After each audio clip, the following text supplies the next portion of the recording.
So, conspiracies. How deep you going with these conspiracies?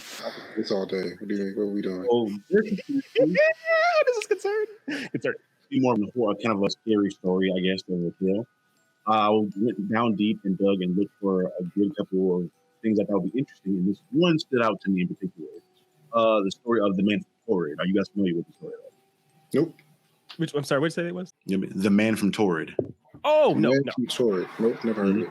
So essentially, this goes back to 1954, and during this tale, they're in the Haneda Japanese airport. There's a man dressed really well in a full suit, really well groomed. He flew into this airport, and when he was getting his card stamped, they noticed that his passport was kind of off in a sense. If you look here, his passport says that he's from the United Kingdom of Taured. For people that do not know, this is not an actual place that exists in the world at all. More interesting further is that this man also was speaking multiple languages. His main language is French. He also spoke Japanese and Spanish. And when they showed him a map, because he was very perplexed in the fact that they did not know where his home country was. So they brought up a map and they said, point to where your country is. Right. And he pointed to a country that was, I think it was Anada or Andromeda or Girona. I can't pronounce it quite well, but it's a territory that's between Spain and France. Taured did not exist on this map. So in order to, even stranger, when they looked at his passport, they saw that his passport had been stamped at multiple countries throughout the world. So he successfully traveled throughout the world and has had no issues prior to this. He'd even been to that same Tokyo airport multiple times. So in an effort to kind of control the situation and maybe not make it a domestic terrorism or anything of that nature, the Japanese authorities took it upon themselves to take this man and place him in the 7th story of a hotel building and keep him surrounded by guards until they figured out what was going on with that. That is wild. The crazy thing is, I think a couple hours go by, and when detectives come to find this man and interrogate this man further, he had vanished. No! So people tried to figure out where he went, because again, he's on the 7th story of a building, so he couldn't have gone out the window. People would have seen him, but he's surrounded by guards. So he just vanished from the room, and nobody knew where he came from. This has been a thing that since, again, 1954, people have been trying to figure out where Taured is or why this man thought he was Taured. The theories are that we live in, again, the parallel dimension type deal where Taured is a country in a parallel dimension where I guess somehow he went through a wormhole possibly and ended up in our dimension, and maybe he went back to his dimension. We don't know. But that is the theory that we have for the show today. What are your guys' thoughts on this? I mean, I believe in parallel dimensions. I mean, I believe in alternate realities. I mean, yeah, I wouldn't put it past it. I don't know how he got here in the first place if he was from somewhere else, but I mean, stranger things have happened. I love it. This is fantastic. I had never heard of this. I agree with I do believe in parallel dimensions and things that are just beyond our understanding, maybe capacity. I don't. Most artists and storytellers do.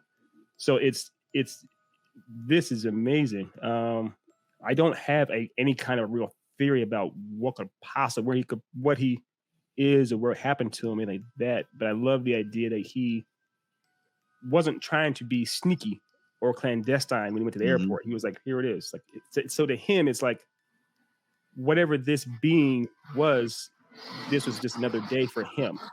And it said he had done it several times before. So for whatever reason, he may have slipped into our dimension and we caught him briefly and then he slipped back. That is fascinating. It's interesting. The interesting part is, again, like he was not, again, like you said, he wasn't sneaky. He was just genuinely surprised. Like, and the country to him, to like in his words, Taured had been a country and been around for over 1,000 years. Sure. So he's like, it's essentially like if Otis was to fly from Buffalo to Chicago, or no, better example, it's like him flying from Chicago to like Florida and them saying Chicago doesn't exist and it's never existed. And he's like, well, I grew up there. I've been there my entire life. Yeah. They're like, no, sir, look, Chicago's not a place. And like, and it's weird. So it's interesting. That's the real story. Well, that's one of the stories. What would you do if you were him? If you're like, if the authorities stop you, like your home that you're trying to tell us about doesn't exist. Like, talking about, I've been there. I have evidence on my passport. Show me a map. I can tell you where it's supposed to be. It's like, I don't understand. What would that happen to you? You'd be like, my world is a Mandela effect. I don't know what's going on here, people. What would y'all do in that scenario if you were him? Exactly what he did. Vamoose. yeah. pull up that man, aka Stan. Yeah. Nightcrawler, just I'm out. I'll see y'all later. That is, I lose my mind because the thing is just being hit with the realization that in a way everything you believe to be real in some capacity might not exist. It's like, what? Even scarier because it's casual. Like there's no explosion. He didn't see any like wormhole. He just like got off the plane and just where he's from never existed. Right. There was that show. Do y'all remember that NBC show? Or NBC, ABC, Otis? The flight. I think the show's named like at the flight number. Yeah, flight disappeared or whatever else for like a bunch of years. Yeah, like 5 years or something like that, and then just lands. And the people got the plane like completely unaffected. They haven't aged for like 5 years, and like, what are you talking about? What's going on here? And it's kind of like it's like on your end for a massive mystery to have happened to unfolded, and there's no possible signs of an answer, and you're just like, I don't understand. Why is my life? I mean, like what would you do if you woke up tomorrow, Charlie or Otis, in Japan, and they're like, what are you talking about? There's no America. You're like, what? It's just that idea of just being. Damn, bro. that went darker than I thought it wasn't even darker. Right. Yeah, that's I lose my mind. I don't know. Yeah. It's weird, man. Awesome.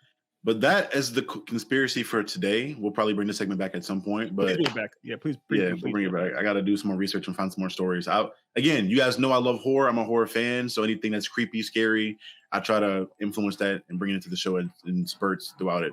But that's all I have for you guys today.